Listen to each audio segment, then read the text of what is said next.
Hello, नमस्ते, आदाब, सत श्री अकाल। आप सभी का शचीज अकेडमी में एक बार फिर से बहुत बहुत स्वागत है। और अब हम डिस्कस करेंगे चैप्टर 8 का पार्ट 2, जो है हमारा एनवायरमेंट एंड सस्टेनेबल डेवलपमेंट। ये हमारा सीबीएसई एनसीईआरटी क्लास 12 के लिए है और इसमें हम पूरा सिलेबस कंप्लीट कर रहे हैं और चैप्टर 8 तक पहुंच चुके हैं। और आप सारे वीडियोस देखकर आराम से एग्जाम दे सकते हैं। इसमें नोट्स भी हैं, उन्हें आप काम में ला सकते हैं। तो चलिए शुरू करते हैं अपना topic, principal concerns of environmental degradation in India. तो सबसे पहला हमारा डिग्रेडेशन ऑफ लैंड, जिसमें हमारी जो पृथ्वी है और हमारा जो पूरी सॉइल है, मिट्टी है हमारी, उसकी उर्वरा शक्ति खत्म हो रही है। तो सारे न्यूट्रिएंट्स खत्म हो रहे हैं, प्लस उसका कंटामिनेशन हो रहा है, यानी गंदगी भरती जा रही है। अब जितने भी हमारी फैक्ट्रीज में केमिकल्स होते हैं, प्लास्टिक का वेस्ट होता है, ये सारे जितनी भी हम गंदगी पैदा करते हैं वो सारी कहाँ होती है? डंप यार्ड्स में, लैंडफिल्स में। आपने देखा होगा जब दिल्ली के पास गए होंगे आप, दिल्ली के आसपास या कहीं भी शहर के बाहरी इलाकों में जाइए, वहां पे गंदगी के बहुत बड़े बड़े ढेर आपको मिलेंगे। तो वो लैंडफिल साइट्स होते हैं जहां पर पूरे शहर की गंदगी वहां पर डंप कर दी जाती है और उन्हें डंप यार्ड्स भी कहा जाता है। अब कुछ गंदगी तो क्या होता है, उसको हम ट्रीट कर लेते हैं और डिफरेंट कमोडिटीज बना लेते हैं, इलेक्ट्रिसिटी भी बना लेते हैं, बिजली का उत्पादन कर लेते हैं। बट बाकी गंदगी तो ऐसे ही वहां पे पड़ी रहती है और पूरी सॉइल को और एनवायरमेंट को कंटामिनेट करती है, गंदा करती है। अब दूसरा है air pollution, particularly in the form of vehicular pollution in urban areas। तो शहरों में क्या है, बहुत सारी गाड़ियां हैं, मोटर कार्स हैं, बसेस हैं, ट्रैम्स हैं, हर तरह का व्हीकल है, हर तरह का आवागमन के साधन है। अब ट्रांसपोर्टेशन की वजह से ट्रक चलते हैं, बहुत सारी ऐसी चीजें चलती है, तो वहां पे क्या बहुत ज्यादा पॉल्यूशन होता है और एयर पॉल्यूशन होता है। तरह तरह का धुआं, तरह तरह की पॉइजनस जो जहरीली गैसें हैं वो हवा में भर जाती हैं और हवा को बहुत ज्यादा गंदा कर देती हैं। Then water pollution and management of fresh water. अब वाटर पोल्यूशन क्या है, जब हम केमिकल यूज करते हैं, देखिए इस खेती में भी जो पेस्टिसाइड्स है, इंसेक्टिसाइड्स है, फर्टिलाइजर्स है, वो सब केमिकल ही तो हैं। अब वो केमिकल जब हम खेतों में डालते हैं वो प्लांट्स में भी चले जाते हैं, हमारे पौधों में जाते हैं, हमारे गेहूं में, चावल में, सब में जाते हैं। प्लस पानी के साथ साथ वो जमीन के अंदर धस जाते हैं और वाटर टेबल तक पहुंच जाते हैं। वाटर टेबल मतलब नीचे की जो सतह में हमारा पानी, अंडरग्राउंड वाटर है हमारा, उसमें पहुंच जाते हैं, तो हमारा पानी भी गंदा होता चला जा रहा है। अच्छा, यही पानी बहकर नदियों में, नालों में इधर उधर जाता है, तो सारा केमिकल फैल गया है नदियों, नालों में, सब में, स्ट्रीम्स में। लॉस ऑफ बायोडाइवर्सिटी, इसकी वजह से क्या, देखिए अब इसका तारतम्य कहाँ कहाँ जाके जुड़ रहा है, संबंध कहाँ, रिलेशनशिप। देखिए जब एयर पॉल्यूट होती है तो हवा में जो आपके जो प्राणी हैं, बर्ड्स हैं और बहुत सारे प्राणी हैं, वो सब उसको सूंघ कर, मतलब उसको सांस लेकर उसमें मर जाते हैं या बहुत सारी प्रॉब्लम होती है उन्हें। फिर वाटर पोल्यूशन में क्या है, जो आपका पानी में जो जीवन पनप रहा है, मछलियां हैं और बहुत सारे जानवर पानी में होते हैं मछलियों के अलावा, वो उस पानी को पीकर, केमिकल वाले पानी का, गंदे पानी को पीकर, सीवेज वाले को वो मर रहे हैं। तो हमारे यहाँ की बायोडाइवर्सिटी खत्म हो रही है। प्लस माउंटेन्स पे, पहाड़ों में आपके पेड़ कट रहे हैं, जंगल खत्म हो रहे हैं, तो जंगली जानवर भी इधर भाग रहे हैं, मर रहे हैं, उनका शिकार भी हो रहा है। तो बायोडाइवर्सिटी, हमारे यहाँ जो फ्लोरा था, वेजिटेशन था और जो एनिमल लाइफ थी वो भी खत्म हो गई है और हमारे यहाँ वाइल्ड लाइफ जो है वो खत्म होती जा रही है। और बहुत सारी ऐसी प्रजातियां हैं आपकी, पौधों की भी और पेड़ों की, प्लस आपके एनिमल लाइफ की, जानवरों की, जो खत्म होती जा रही, विलुप्त होती जा रही, एंडेंजर्ड है। सॉलिड वेस्ट मैनेजमेंट, आपने कभी सोचा है कि जो आपके घर में पन्नियां होती हैं, जो आपके पैकेट्स आते हैं, अमेज़न से मंगा लिया, यहाँ से गत्ते की जो पैकेजिंग होती है, आप तो डस्टबिन में उठा के फेंक देते हैं उसको, जो कलेक्शन वाले हैं, जो कूड़ा कलेक्ट करने वाले, वो भी ले जाते हैं, पर लेके जाते कहाँ हैं? मैंने अभी बताया डंप यार्ड्स में या लैंडफिल साइट्स में डंप कर दिया जाता है। तो अब ये सॉलिड वेस्ट, इसको सॉलिड वेस्ट कहते हैं। आपका कंप्यूटर खराब हुआ, आपने डस्टबिन में फेंक दिया, पर वो जाता कहाँ है? तो वो सॉलिड वेस्ट है। उस मैनेजमेंट जो है इंडिया में अभी भी इतना अच्छा नहीं है और उसकी वजह से भी हमारा पूरा एरिया कंटामिनेट होता है हमारा। डिग्रेडेशन ऑफ लैंड, सबसे पहले हम लेंगे इसको। Degradation of land means loss of fertility और loss of productivity of land which occurs due to inappropriate या bad land use और land management practices। अब इसमें फर्टिलिटी का कम हो जाना, यानी उर्वरा शक्ति जो है, उपजाऊ शक्ति जो है आपकी जमीन की, उसका कम हो जाना। उपजाऊ शक्ति क्या होती है, जब आप अनाज बोते हैं ना भाई, उसमें कितनी पैदावार होगी, कितना यील्ड होगा, 1 बीघा जमीन में या आपके पास खेत है, उसमें कितना आपका गेहूं का बोरी पैदा होगा या चावल की बोरी कितनी होगी, वो आपकी क्या फर्टिलिटी डिसाइड करती है। जिस सॉइल की फर्टिलिटी कम होती है, उर्वरा शक्ति कम होती है, उसमें कम अनाज पैदा होता है, जिसकी ज्यादा होती है उसमें ज्यादा अनाज पैदा होता है। ठीक है, उसके बाद लैंड मैनेजमेंट प्रैक्टिसेस। अब लैंड मैनेजमेंट प्रैक्टिसेस भी खराब है, प्लस बहुत ज्यादा पॉल्यूशन भी होता जा रहा है लैंड का। India is the habitat of 18% of the world's population, 20% of the world's livestock population, but covers only 2.5% of the world's geographical area। अब देखिए दो चीजें देखिए यहाँ पर, एक तो 18% यहाँ पे वर्ल्ड की पॉपुलेशन यानी ह्यूमन बींग्स, 18% यानी लगभग 1/5 पॉपुलेशन, 1/5वां हिस्सा। तो 5वां हिस्सा जो पृथ्वी के पूरे ह्यूमन बींग्स का वो इंडिया में बसता है, ह्यूमन बींग्स। और 20% जो लाइव स्टॉक है, जो आपके पूरे जानवर हैं, जो आपका मिल्क कैटल्स है, दूध देने वाले प्राणी है, जितने भी हैं, वो सब 20% वो बसते हैं। लेकिन हमारे पास जमीन कितनी है? सिर्फ 2.5% है वर्ल्ड की, यानी 20% तो लगभग ये हो गए, लेकिन जमीन तो बहुत ही कम है हमारे पास इनको सपोर्ट करने के लिए। इसका मतलब क्या है? हमारे पास संसाधन कम है, जमीन कम है, लेकिन हमारे पास पॉपुलेशन जानवरों की भी ज्यादा, आदमियों की भी ज्यादा है। This leads to an intensively competitive use of land for the purpose of forestry, agriculture, human settlements and industries। अब आपको पता है हमारा ज्योग्राफिकल एरिया 2.5% है, लिमिटेड ही तो है भाई। अब ऐसा तो नहीं है कि हम तिब्बत का इलाका ले लेंगे या पाकिस्तान को अंदर में कुछ, हम किसका एरिया तो ले नहीं सकते। अब हमारे पास जितनी जमीन है वो सीमित है। अब उस सीमित जमीन में हमें खेती भी करनी है, हमारे जंगल भी हैं, उसमें फॉरेस्ट भी लगने हैं, हमारा ह्यूमन को सेटल भी करना, बिल्डिंग भी बनानी है, टाउनशिप्स और हमें सिटीज भी बनानी है, इंडस्ट्रीज भी लगानी है।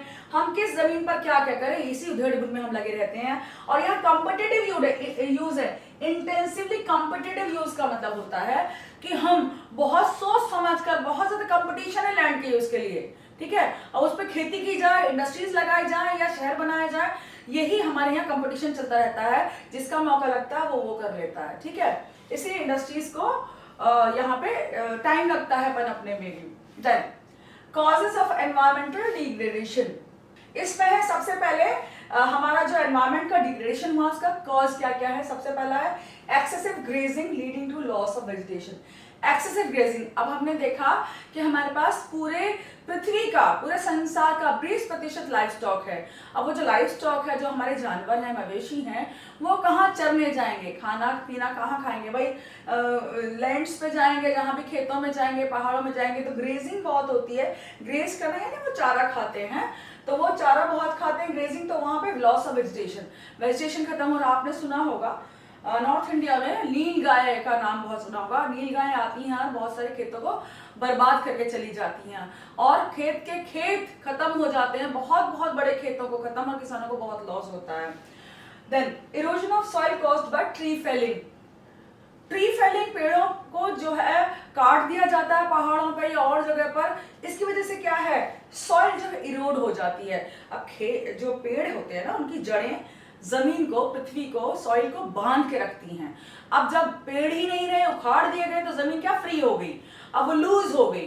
अब लूज हो गई तो जैसे ही पानी बरसा, सारी जमीन आपकी, मतलब मिट्टी है, बह के चली जाती है। मिट्टी के बहने के साथ में उसमें जितने भी न्यूट्रिएंट्स होते हैं, फॉस्फोरस होता है, नाइट्रोजन होता है, बहुत सारे मिनरल्स होते हैं, वो सब के सब भी बह के चले जाते हैं। तो ट्री फेलिंग की वजह से आपका इरोजन ऑफ सॉइल हो रहा है। Shifting and cultivation leading to deforestation. Shifting cultivation क्या होता है, हमारे को कहीं पे बसना है, हमें कुछ नहीं आता, नोमैड्स हैं हम, हमें खेती करनी आती है बस, तो हम कहीं जाएंगे, नई जमीन देखी, हमने सेटलमेंट कर लिया, वहां अपने घर बना लिए, खेती करना शुरू कर दिया। अब हमारे पास कोई साधन नहीं कि हम उसमें इंसेक्टिसाइड्स, पेस्टिसाइड्स, कुछ भी फर्टिलाइजर डालें, तो उस जमीन को क्या है, जब तक उसमें खेती करने लायक वो रहती है, उसमें फर्टिलिटी होती है, हम खेती करते हैं। उसके बाद जब उसकी खेती की शक्ति खत्म, उसमें अनाज पैदा होना बंद हो जाता है, तो हम उस जमीन को छोड़कर नई जमीन की तलाश में निकल जाते हैं। नोमैडिक कल्चर होता है। अब इसे क्या शिफ्टिंग कल्टीवेशन कहते हैं इसे, मतलब जब तक जमीन ठीक है उस पर खेती करो, वरना आगे बढ़ो, दूसरी जमीन ढूंढ लो। अब इसमें क्या होता है, शिफ्टिंग कल्टीवेशन की वजह से पेड़ बहुत काटे जाते हैं। भाई नई जमीन के लिए हमें पेड़ काट कर साफ करना पड़ता है ना खेतों को बनाने के लिए। अब खेत बनाने के चक्कर में पेड़ काट दिए जाते हैं, और पेड़ों का सफाया हो गया तो डिफॉरेस्टेशन हो गया। Encroachment of forest lands, illegal ownership and exploitation of land कहते हैं इसे, लीडिंग टू डिफॉरेस्टेशन। अब क्या होता है, जो लोग हिली एरियाज में रहते हैं वो क्या करते हैं कि किसी भी जंगल के इलाके पे कब्जा कर लेते हैं और उस पे कुछ भी करने लग जाते हैं, तो इसको कहते हैं एनक्रोचमेंट। इलीगल आपने ओनरशिप ले ली वहां की लैंड की, इसकी वजह से क्या है, वो जमीन पे जो चाहे पेड़ काट दिए, वहां पे जो चाहे कर रहे हैं, अब पेड़ काट दिए, सॉइल का इरोजन भी हो गया, या कुछ उसे बेच दिया या कुछ और भी कर लेते हैं, और डिफॉरेस्टेशन तो होता ही होता है, इतना तो कर ही देते हैं कि पेड़ तो काट ही दिए उन्होंने। देन फॉरेस्ट फायर्स, जंगलों में आग लग जाए, या leading to loss of vegetation. और फॉरेस्ट फायर्स जो होती हैं, वहां पे आग लग जाए जंगल में, तो वहां से क्या, सारा वेजिटेशन, वहां का फ्लोरा और फोना, मतलब प्लांट लाइफ जो होती है, फ्लोरा जो होता है, और एनिमल लाइफ जो फोना जिसे हम कहते हैं, वो सब खत्म हो जाता है, वहां से जानवर खत्म, और वहां का पेड़ पौधे, पेड़ भी सब कुछ खत्म। inadequate soil conservation measures leading to loss of soil fertility।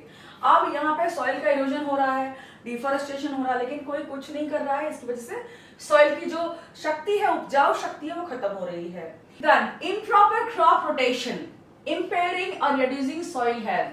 improper crop rotation क्या होता है कि अनाजों को बोने का एक तरीका होता है कि हमारी जो मिट्टी है उसकी उपजाऊ शक्ति बनी रहे। जब ये रोटेशन का मतलब होता है अनाजों को इस प्रकार से लगाना कि जो सॉइल है उसकी जो उपजाऊ शक्ति है बनी रहे।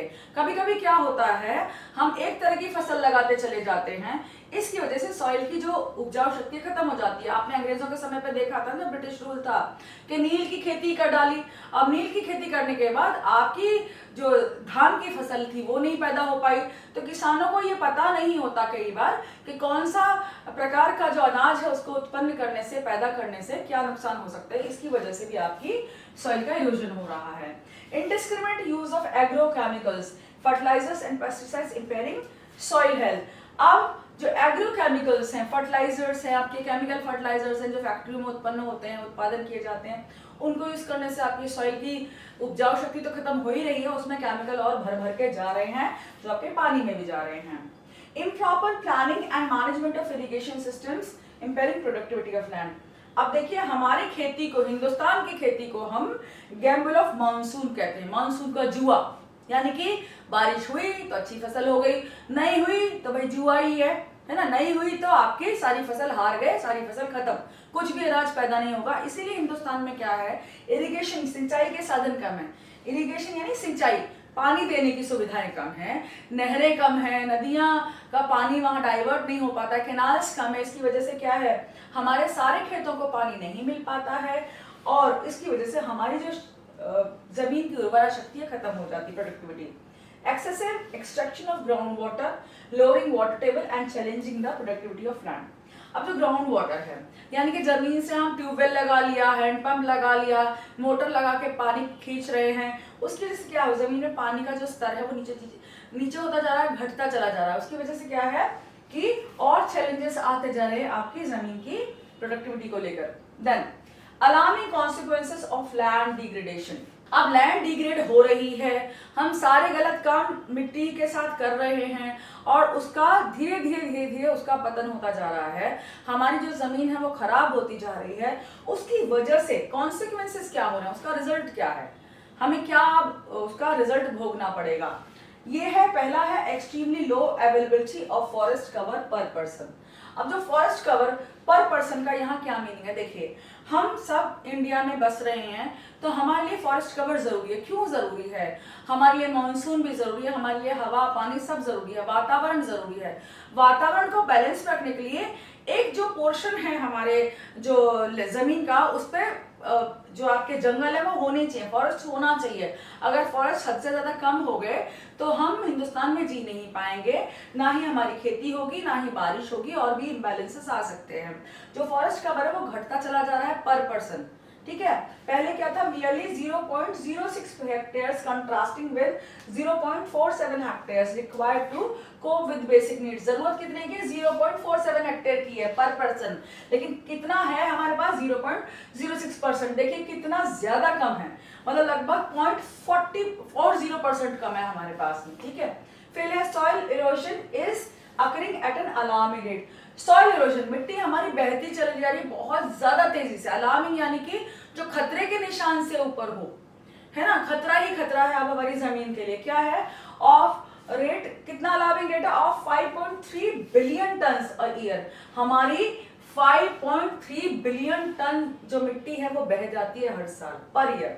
बिकॉज ऑफ विच, इसकी वजह से India is losing 0.8 million tonne of nitrogen, जिसमें से 0.8 मिलियन टन नाइट्रोजन हमारा खत्म होता है हर साल। 1.8 मिलियन टन हमारा फॉस्फोरस खत्म होता है जमीन से। बस जमीन में केमिकल्स होते हैं सारे, है ना, मिनरल्स होते हैं।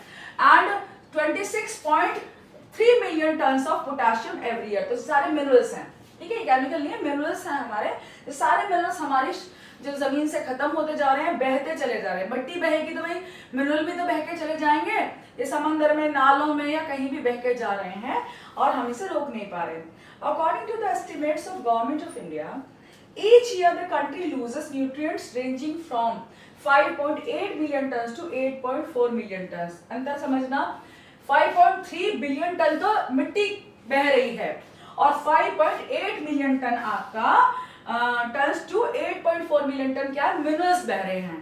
मिट्टी के साथ साथ मिनरल भी तो बहेंगी, तो मिट्टी तो ज्यादा बह रही है भाई, 5.3 बिलियन तो ज्यादा होता है ना, ठीक है। और यहाँ पे मिलियंस में या बिलियंस में कंफ्यूज मत होना, मिट्टी बहुत ज्यादा बह रही है और उसके साथ साथ हमारे मिनरल्स भी बह के जा रहे हैं।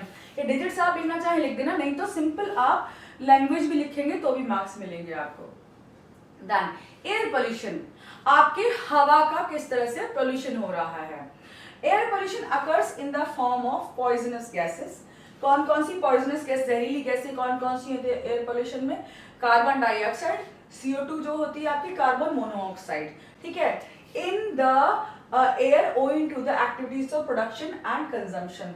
जो भी हम प्रोडक्शन करते हैं, यानी फैक्ट्री जो चल रही है, हमारी इंडस्ट्रीज जो चल रही हैं, कारखाने चल रहे हैं, उनसे धुआं निकलता है, गंदी गंदी गैसें, पॉइजनस जहरीली गैसें निकलती हैं जो हवा में मिश्रित हो जाती है, मिल जाती हैं और हवा को बहुत ज़्यादा कंटेमिनेट करती हैं, पॉल्यूट करती हैं, ठीक है। और जो हम कंजम्पशन भी करते हैं, कंजम्पशन क्या, हम भाई घर में भी तो गैस जलाते हैं, मीथेन होता है उसमें, LPG जो जला रहे हैं, अगर हम सिंपल लकड़ी भी जलाते हैं, इसकी वजह से हमारे हवा में जो है धुआं भर जाता है और वो हवा को पॉल्यूट करता है, प्रदूषित करता है। What are causes of pollution of air? तो हवा के प्रदूषण के क्या क्या causes हैं, कारण हैं। पहला, vehicular emissions, जितनी भी व्हीकल्स, मोटर गाड़ियां चलती हैं, हर तरह की बाइक, हर तरह के ट्रक, गाड़ियां, कार हमारे के घर में दो दो हो रही हैं, मिडिल क्लास में भी, तो वो सारी की सारी क्या है, आज़ादी के बाद कई गुना बढ़ गई हैं। इसकी वजह से हमारी जो हवा है वो प्रदूषित हो रही है ट्रांसपोर्टेशन की वजह से। और पैसेंजर व्हीकल्स कौन से होते हैं भाई? जो हमारे होते हैं, जिनमें हम कार वगैरह होती है हमारी, और ट्रांसपोर्टेशन व्हीकल्स आपके ट्रक्स वगैरह, बसेस हैं, इनकी वजह से हमारी जो हवा है वो बहुत ज्यादा प्रदूषित, पॉल्यूट होती जा रही है। दूसरी है इंडस्ट्रियलाइजेशन। इंडस्ट्रियलाइजेशन में है आपका कि आप जो फैक्ट्रियां या आपकी इंडस्ट्रीज लगी हुई हैं, इसकी वजह से smoke emitted from coal industries, जो कोयले की खदानें हैं, धीरे धीरे बंद करते जा रहे हैं हिंदुस्तान में, हम बाकी देशों में भी बंद कर रहे हैं, लेकिन अभी भी कोयले की खदानें हैं, उनमें से जो धुआं निकलता है वो भी हमारी पॉइजनस गैसेस निकलती हैं और उससे वजह से हमारी हवा जो है प्रदूषित होती है। देखिए, my father was in Coal India, और वहां मैंने देखा, हम लोग जब स्कूल जाते थे तो हमारी बसेस जो जाती थी वो कोल इंडिया के जो कोलरी थी, कोल माइंस थी, उनके अंदर से निकल के जाती थी। और वहां पे कई बार ऐसा होता था, कोयले में अपने आप ही आग लगी रहती थी जगह जगह, कोई जलाता नहीं था। कोयले में गर्मी बहुत ज्यादा पड़ती है, जब गर्मी के मौसम में अपने आप भी आग लग जाती है। आग को बुझाने वाले भी कई बार नहीं होते, इतना सारा कोयला होता है, कौन कहाँ कहाँ आग बुझाएगा, तो धुआं उठता रहता था कोयले की खदानों में। तो वहां से क्या होता है कि बहुत ज्यादा पॉइजनस गैसें निकलती हैं, ठीक है। लेदर इंडस्ट्रीज में, प्लास्टिक इंडस्ट्रीज में, इनसे भी आपकी हवा का प्रदूषण जो स्तर है वो बढ़ता है। Central pollution control board CPCB looks after the issues of pollution in India. जो सेंट्रल पोल्यूशन कंट्रोल बोर्ड है, जिसका एक्रोनिम है, शॉर्ट फॉर्म है CPCB, वो आपके देश में जो पोल्यूशन हो रहा है उसका स्तर कितना है, कैसे उसे रोकना है, ये सब चीजें देखता है। Water pollution and management of fresh water. Water pollution क्या है? पानी का प्रदूषण, ठीक है। वो कहां से होता है? Occurs due to contamination of water bodies like lakes, ponds, rivers, streams and oceans due to addition of waste in them। अब हम अपने वाटर बॉडीज जो है, जितनी भी हमारे तालाब हैं, नदियां हैं, झीलें हैं, स्ट्रीम्स हैं, झरने हैं, हम तो पहाड़ों पे जाके झरनों में भी गंदगी करने को तैयार हैं। जितने भी फॉल्स है वहां भर भर के लोग जा रहे हैं, वहां पे भी गंदगी खूब बखेर रहे हैं। उसकी वजह से क्या है, जो भी हम वेस्ट अपना फेंकते हैं, बाकी जो इंडस्ट्रीज हैं, आपकी फैक्ट्रीज हैं, मैंने कई बार बताया कि उनमें से जो केमिकल्स निकलते हैं, जो सीवेज वेस्ट हमारा निकलता है, वो सारा का सारा नदियों नालों में सब में जाता है। नाले कहाँ, सारे के सारे नाले जो आपके शहर के होते हैं ना भाई, वो सब नदी में जो भी होता है उसमें बहा देते। दिल्ली के सारे नाले यमुना नदी में चले जाते हैं, तो सारी नदी कंटामिनेट इसीलिए होती है। यमुना नदी का पानी इसलिए काला हो जाता है और इतना ज्यादा वो कीचड़ जैसा हो जाता है कई बार, तो उसको देख के भी आप उसे नदी नहीं कह सकते यमुना को। Industrial waste particularly of those using chemicals as inputs dumped into rivers. तो इंडस्ट्रियल वेस्ट जितना भी होता है, इंडस्ट्रीज में जो भी उत्पादन होता है उसकी जो गंदगी निकलती है वो सारा का सारा नदियों में फेंक दिया जाता है। Domestic sewerage that flow into streams and reverse, जो हमारे गटर्स का पानी है, जो हमारे सीवरेज का पानी है, वो सारा भी कहाँ, स्ट्रीम्स में और नदियों में ही फेंका जाता है। देखिए कितनी गंदगी मचा रखी है हम लोगों ने। Agriculture run of mixed with pesticides and insecticides that runs into streams and rivers। Agriculture run of यानी जो खेतों में जब बारिश होती है, पानी पड़ता है, तो कुछ पानी तो नीचे चला गया आपका पानी के साथ केमिकल्स, बाकी जो है वो जब बारिश होती है तो बह बह के आपका खेतों में से बह बह के वो जगह जगह चला जाता है, नदियों में बह जाता है आपका। Thermal power houses discharging ash mixed with water. Thermal power कौन से होते हैं भाई, जहां पे बिजली उत्पादन के लिए कोयला इस्तेमाल किया जाता है। अब कोयले की खदानों से कोयला ले जाकर आपका कोयले की जो बिजली उत्पादन है वहां थर्मल पावर हाउस में डाला जाता है। अब थर्मल पावर हाउस में कोयला जलाया जाता है, उसके द्वारा बिजली उत्पन्न होती है। अब ये क्या है, जो ऐश है, जो ऐश क्या होती है, आपकी राख पानी के साथ मिलकर बहुत ज्यादा वेस्ट उत्पन्न करती है आपकी, इससे भी आपकी कंटामिनेशन होता है। लॉस ऑफ बायोडाइवर्सिटी, पहले भी हमने डिस्कस किया कि हमारा जो फ्लोरा है, फोना है, दोनों खत्म होते जा रहे हैं, जंगलों में पेड़ कट रहे हैं, प्लांट लाइफ खत्म हो रही है, हमारी एनिमल लाइफ भी हमारे देश से खत्म हो रही है। According to World Wild Fund for Nature WWF, many of the plant and animal species in India are endangered, बहुत खतरे में हैं और वो कुछ ही सालों में विलुप्त हो जाएंगी अगर हमने उनको संरक्षित नहीं किया, उन्हें कुछ हेल्प नहीं की हमने प्लांट लाइफ को और एनिमल लाइफ को। फिर आता है solid waste management. Solid waste, this problem occurs due to unplanned development of towns and cities and over generation of waste। unplanned का क्या मतलब है, unplanned manner में यानी कि जहां पर सुविधाएं नहीं दी जा सकती हैं, कहीं भी घर बना दिए जा रहे हैं, कहीं भी बिल्डिंग बना दी जा रही हैं, शहरीकरण तेजी से हो रहा है। अब बिल्डिंग बना दी जा रही है तो पानी की सुविधा भी चाहिए, बिजली की सुविधा भी चाहिए, सीवेज टैंक्स भी चाहिए। अब सारी सुविधाएं देने के लिए क्या हो रहा है, बहुत ज्यादा वेस्ट का जनरेशन, बहुत ज्यादा वेस्ट जनरेट हो रहा है। जहाँ पे लोग रहेंगे भाई हर तरह का वेस्ट आएगा, उनके घरों से जो भी डस्टबिन में कूड़ा निकलता है वो वेस्ट कहलाता है। अब जो कूड़ा निकल रहा है कट्टे भर भर के, बोरी भर भर के, एक शहर में मतलब समझिए 100 ट्रक एक दिन में अगर जा रहे हैं तो वो ट्रक कहाँ जाते हैं, डंप यार्ड्स में जाते हैं, लैंडफिल्स में जाते हैं।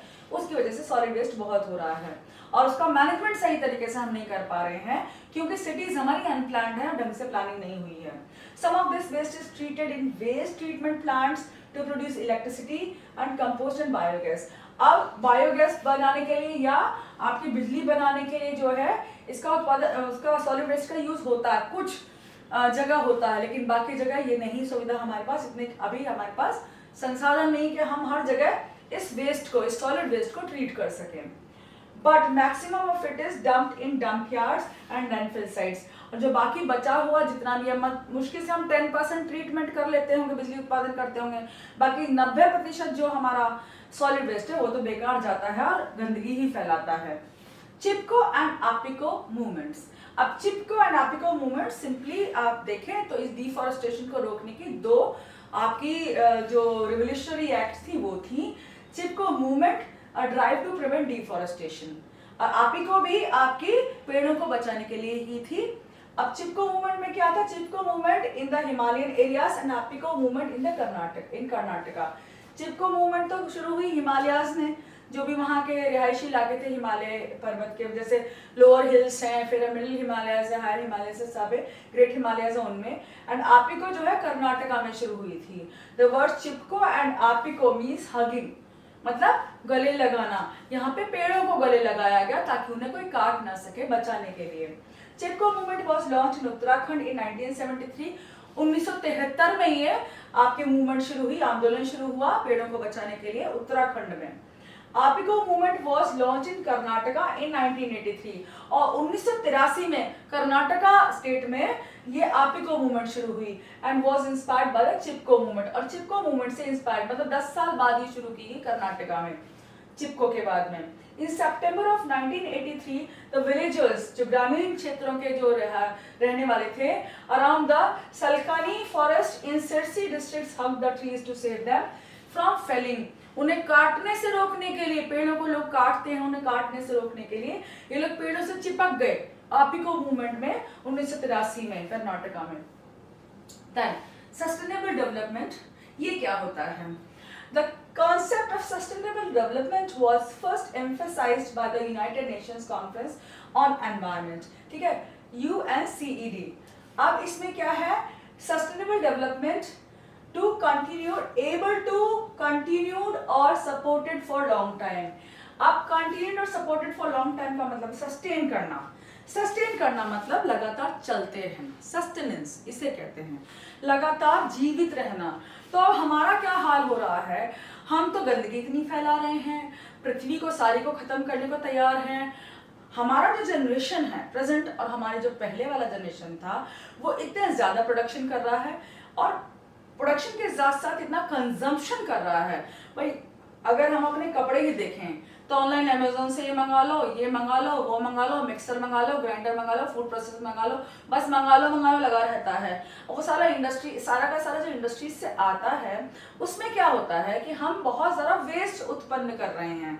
अब जो वेस्ट सारा का सारा जो हम उत्पन्न कर रहे हैं उसकी वजह से क्या, हमारा वातावरण खत्म होता जा रहा है, हमारी प्लांट लाइफ खत्म हो रही है, हमारे जानवर विलुप्त होते जा रहे हैं। तो हम क्या करें? पृथ्वी का सत्यानाश कर रहे हैं। अब हम आज जनरेशन पृथ्वी का सत्यानाश अगर कर देगा तो आने वाली जनरेशन के लिए क्या बचेगा? कुछ नहीं।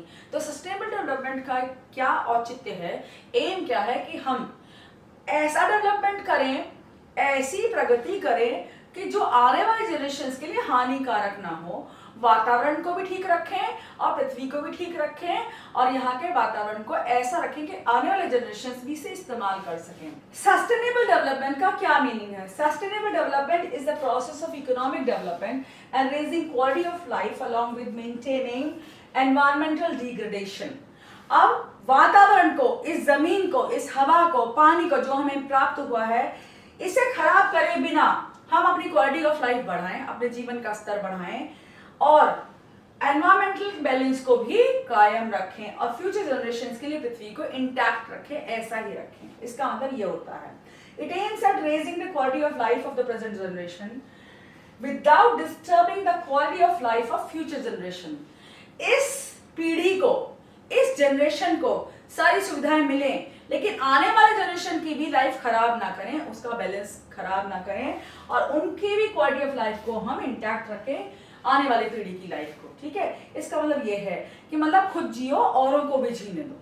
ठीक है, प्लांट्स को जीने दो, एनिमल्स को जीने दो, वातावरण को हद से ज्यादा खराब मत करो, उसकी क्वालिटी खराब मत करो और आने वाले जनरेशंस को भी इस पृथ्वी को ऐसे ही रूप में दो जैसे हमें अपने पुराने जनरेशंस में मिली है। ब्रंटलेट कमीशन इन 1987, अब उन्होंने क्या बताया है? सस्टेनेबल डेवलपमेंट क्या है? Sustainable development is development that meets the needs of the present generation without impairing या रिड्यूसिंग, इम्पेयरिंग मतलब खराब करे बिना, कम करे बिना, the ability of future generation to meet their own needs. हम तो अपनी सारी जरूरतें पूरी कर रहे हैं, इसी तरह सस्टेनेबल डेवलपमेंट ये कहता है कि हम तो अपनी सारी जरूरतें पूरी करें लेकिन आने वाले जनरेशन को भी हम पृथ्वी ऐसी दें कि वो भी अपनी जरूरतें पूरी कर सके। नहीं, हमें उन्हें पेड़ पौधे का कवर भी दें, माउंटेन्स भी दें, रिवर्स को भी ठीक ठाक दें। ऐसा ना कि सबका कीचड़ बना के हम समंदर की भी कीचड़ बना दें, नदियों का कीचड़ बना दें, सब कुछ सत्यानाश करके अपने बच्चों को ना प्रदान करें। ऐसा होता है कि आप अपने बच्चों के लिए कोई खराब चीज देते हैं तो आप ये सोच कर देखिए कि हमारा जो जनरेशन है वो पृथ्वी के साथ अगर खिलवाड़ कर रहा है तो हमारे जो बच्चे हैं वो दुखी होने वाले हैं, ये पृथ्वी नष्ट होने वाली है इस हाल से। Disregard for resources and environment of growth. अब हमने कभी ध्यान ही नहीं दिया कि हमारी पृथ्वी का क्या होगा, इसकी वजह से ये स्थिति हो रही है। In the recent past, the process of economic growth has accelerated in complete disregard to the resource endowment and environment. हमने पिछले कुछ सालों में जो अपना आर्थिक विकास किया, ध्यान नहीं दिया है कि हमारी पृथ्वी का क्या सत्यानाश हो रहा है, क्या बुरा हाल हो रहा है, हमारे जानवरों को जो पृथ्वी पर है उनका क्या हो रहा है, हमारे पेड़ों का क्या हो रहा है, हमने किसी पर कोई ध्यान नहीं दिया। इसी की वजह से आज हमारे साथ ये जो पोल्यूशन की समस्या आई है। Diverse crops grown on land have led to fall in soil fertility. हम तरह तरह के पौधे उगा रहे हैं जो कई बारी तो हाइब्रिड क्रॉप्स हैं। हम जो मन चाहा, मतलब इंसान ने ऐसा तांडव मचा रखा पृथ्वी पर, वो जो चाहे जैसा चाहे उगा रहा है और पृथ्वी का जो बैलेंस है वो खत्म कर रहा है, सॉइल का बैलेंस खत्म होता जा रहा है। डाइवर्स क्रॉप्स, तरह तरह के अनाज उगाने की वजह से भी हमारी जो पृथ्वी की शक्ति है वो खत्म होती है। Then excessive mining of iron, coal, gold, silver and extraction of crude oil has led to the depletion of their stock. अब हमारे अंदर जो जमीन के अंदर संसाधन पृथ्वी के अंदर हमने इतने ज्यादा खोद डाले, भाई हमें हद से ज्यादा सोना भी चाहिए, चांदी चाहिए, हम तो गोल्ड के बेड भी बनाएंगे, गोल्ड की कार बनाएंगे, मतलब हम इतने ज्यादा भोगवादी हैं। कंजम्पशन हमें इतना ज्यादा प्यारा है कि हमें तो सब कुछ चाहिए दुनिया का, सारी दुनिया हमें चाहिए। तो सारी दुनिया जब चाहिए तो हम हद से ज्यादा रिसोर्सेज को यूज कर रहे हैं। हमारे हिस्से में क्या आ रहा है हमें नहीं मतलब। हम इंसान का क्या है, कोयला भी निकाल लो जमीन से, आयरन निकाल लो, सोना निकाल लो, चांदी निकाल लो, सब कुछ निकाल लो। अब इस निकालने के चक्कर में एक्सेसिव माइनिंग हुई, बहुत ज्यादा खुदाई हुई है जमीन की, उससे जमीन का बैलेंस बिगड़ गया। Smoke and other injurious emissions from factories and vehicles have led to pollution for environment. अब जितनी भी हमारी जो मोटर गाड़ियां चलती हैं ये भी वातावरण को खत्म कर रही हैं।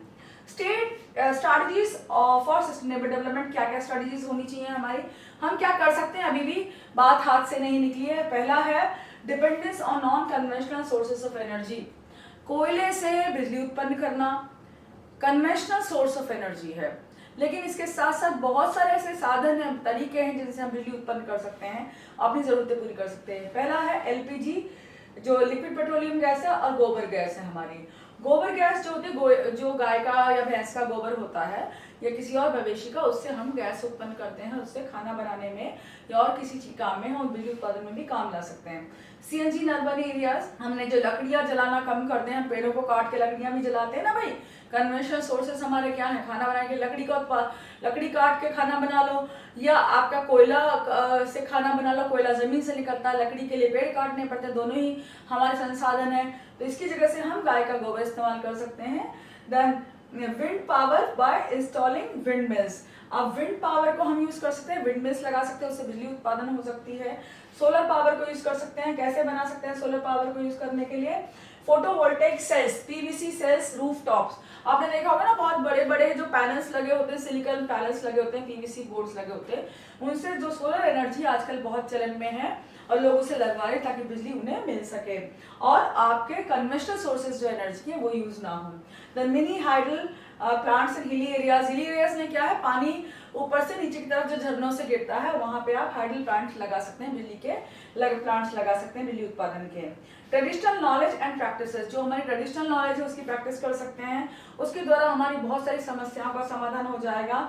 बायो कंपोस्टिंग, जिसे वर्मी कंपोस्ट वगैरह भी कहते हैं हम, it refers to producing compost to vermi compost using earthworms. तो अर्थवर्म्स को यूज करके हम जो है अपना खाद बना सकते हैं। तो देखिए अब हमने सारे के सारे जो एलिमेंट्स थे, फैक्टर्स थे, इस चैप्टर के डिस्कस कर लिए पॉइंट्स। अब जो भी प्रॉब्लम हो आप पूछ सकते हैं, कोई कमेंट्स हो कमेंट बॉक्स में भेज सकते हैं कि ये भाई ये चीज़ हमें समझ में नहीं आई, प्लीज़ आप दोबारा बता दीजिए, तो हम इसको ट्राई करेंगे सॉल्व करने के लिए। ऐसे ही चैप्टर्स पढ़ते रहिए, आगे बढ़ते रहिए, work hard, take care, God bless you and be happy.